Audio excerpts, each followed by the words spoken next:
Media మిత్రులకి నమస్కారం అండి. నా పేరు Kesireddy Rajasekhar Reddy. Last few days నుంచి మీడియాలో నా గురించి వస్తున్న మిస్ఇన్ఫర్మేషన్ గురించి అడ్రస్ చేయాలని చెప్పి ఈ వాయిస్ రికార్డింగ్ పంపిస్తున్నాను. గత లాస్ట్ వీక్ ఆఫ్ మార్చ్లో నేను లేని సమయంలో సిట్ అధికారులు మా ఆఫీస్కి వచ్చి మా ఇంటికి వచ్చి మా మదర్కి నోటీస్ ఇచ్చారు. నన్ను విట్నెస్గా నోటీస్ ఇచ్చి నన్ను అటెండ్ కమ్మని చెప్పారు. వితిన్ 24 hours ఆర్ సో నేను ఇమీడియట్లీ వాళ్ళకి రెస్పాండ్ అయ్యి, సార్ మీరు నాకు నోటీస్ ఇచ్చారు, నేను I'm more than willing to cooperate, నేను వస్తాను, బట్ నాకు ప్రైమరీలీ ఏదైనా బేసిక్ ఇన్ఫర్మేషన్ ఇవ్వండి, నన్ను ఎందుకు రమ్మంటున్నారు, ఏముంది, ఏమన్నా స్పెసిఫిక్ డాక్యుమెంటేషన్ ఏమైనా తెమ్మంటారా, ఇంకేదన్నా నా గురించి ఏదైనా ఇన్ఫర్మేషన్ మీ దగ్గర ఉన్నది ఎవరైనా చెప్పింది ఉందా, anything give me some information so I can come prepared అని అడిగాను. అది నేను పెట్టిన ఈమెయిల్ పెట్టిన తర్వాత ఇమీడియట్లీ సెకండ్ నోటీస్ మళ్ళీ సర్వ్ చేశారు వయా ఈమెయిల్ చేసి, ఆ ఈమెయిల్లోనే మళ్ళీ ఈరోజు ఇచ్చి నోటీసు రేపు అటెండ్ అవ్వండి అన్నట్టుగా ఇచ్చారు.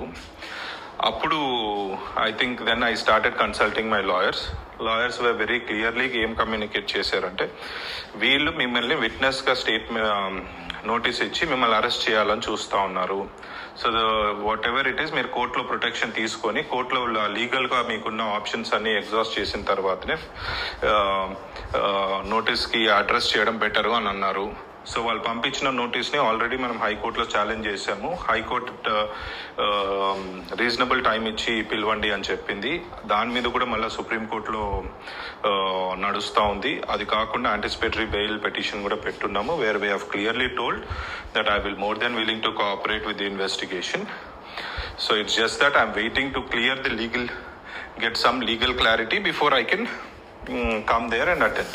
సో ఇది నా లీగల్ పొజిషనింగ్ అండి, where I stand right now. ఇంకా తర్వాత వస్తే విజయసాయి రెడ్డి అనే వ్యక్తి నిన్న మాట్లాడిన మాటలు దాని గురించి కౌంటర్ ఇవ్వాలి అనే ఉద్దేశం కూడా ఉండింది. But all I want to say right now, ఆ మనిషి ఒక బట్టెబాజ్ మనిషి. ఆయన గురించి ప్రస్తుతానికి I don't want to talk too much about it, because నా ఈ లీగల్ మ్యాటర్స్ అన్నిటికీ అయిన తర్వాత once I come I face the investigation, నేను మీడియా మొత్తం అందరినీ పిలుచుకొని ఈ బట్టెబాజ్ మనిషి గురించి మొత్తం ఆయన చరిత్ర అంతా తీసి అందరి ముందు పెడతాను. Absolutely have no qualms about it. అది జరుగుతుంది. అప్పటి వరకు దయచేసి మీడియా మిత్రులు నేను కోరేది ఒకటే, one side of the story విని మీరు కన్క్లూజన్స్కి రాకండి. Please wait for my side of the story to come out. Thank you.